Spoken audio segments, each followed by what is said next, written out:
You've probably heard these three words before, right? Usually in a pretty specific religious context. But what if they're not just about our individual duties? What if, hiding in plain sight, they actually form the blueprint for a revolutionary social and economic system? Let's dive in and see.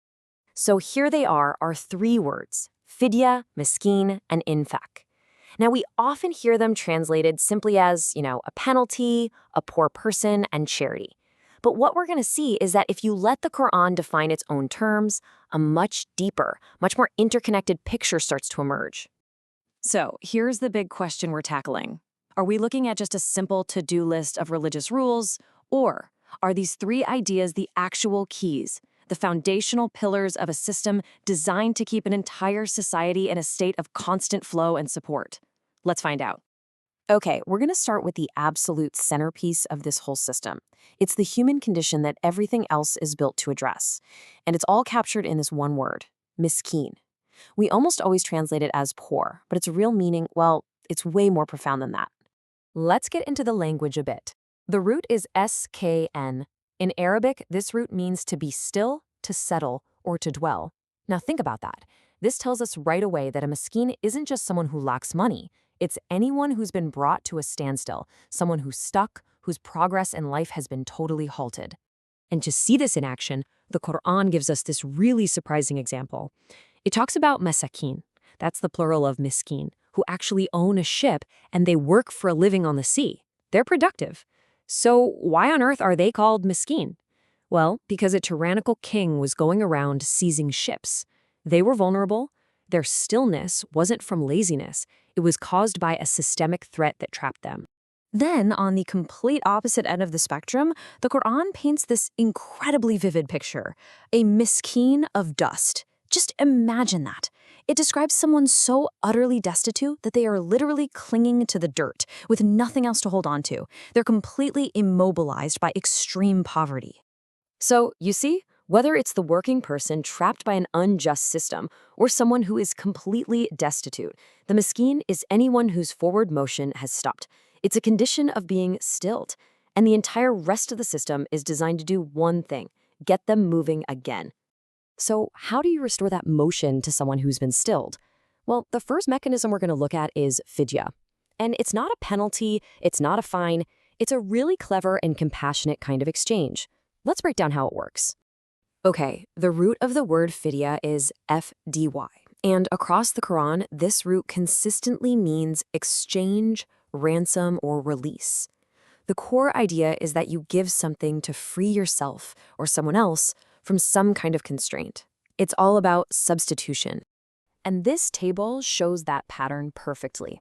In the story of Abraham, an offering is the exchange that releases his son. For a prisoner of war, a ransom is the exchange that secures their freedom. Now here's the key one for us. For someone who finds fasting to be a genuine hardship, what's the fidyah? What's the exchange? Feeding a miskeen. In every single case, something is given to release someone from a state of being bound. This makes it so clear.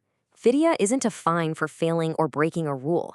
No, it's a constructive substitution.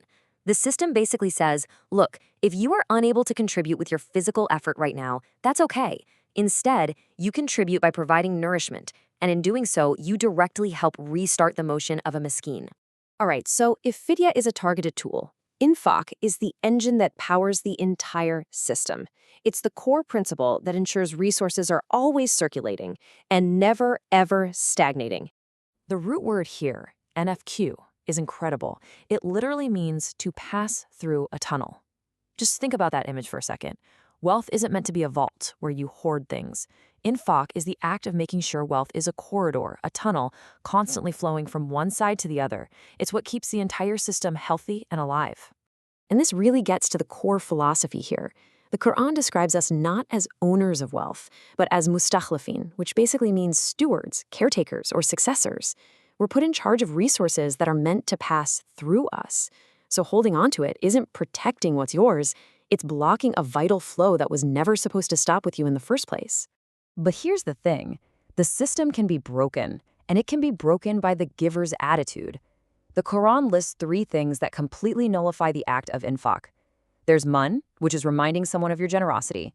There's ada, causing them hurt or humiliation. And there's riyah, doing it just so other people see you. You see the common denominator here? They all make the act about the giver's ego, not about the flow or the recipient's need. And if you thought that was tough, the standard for true infaq is set incredibly high. It's not about giving away your spare change or the stuff you don't want anymore. The Quran says you will never achieve true righteousness or birr until you spend from what you genuinely love. That's the ultimate test. Have you truly understood that you're just a channel, not the final destination for that wealth? Okay, so we've looked at all the individual pieces of the puzzle. Now, let's step back, put them all together, and see the full blueprint for society that emerges.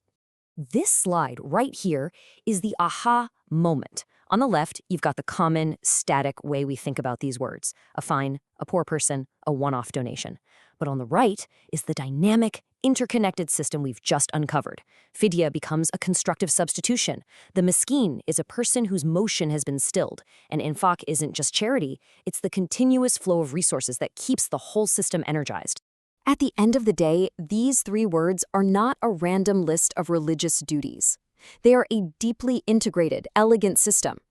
The whole purpose of Infaq's constant flow is to fuel things like Fidyah and other forms of support, all with one primary goal: to make sure no one in society is ever left permanently stilled.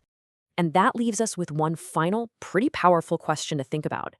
If we reimagine wealth, not as a possession to be hoarded, but as a current, a river that's meant to flow through us, what does that make us? Not owners, not hoarders, but something else entirely.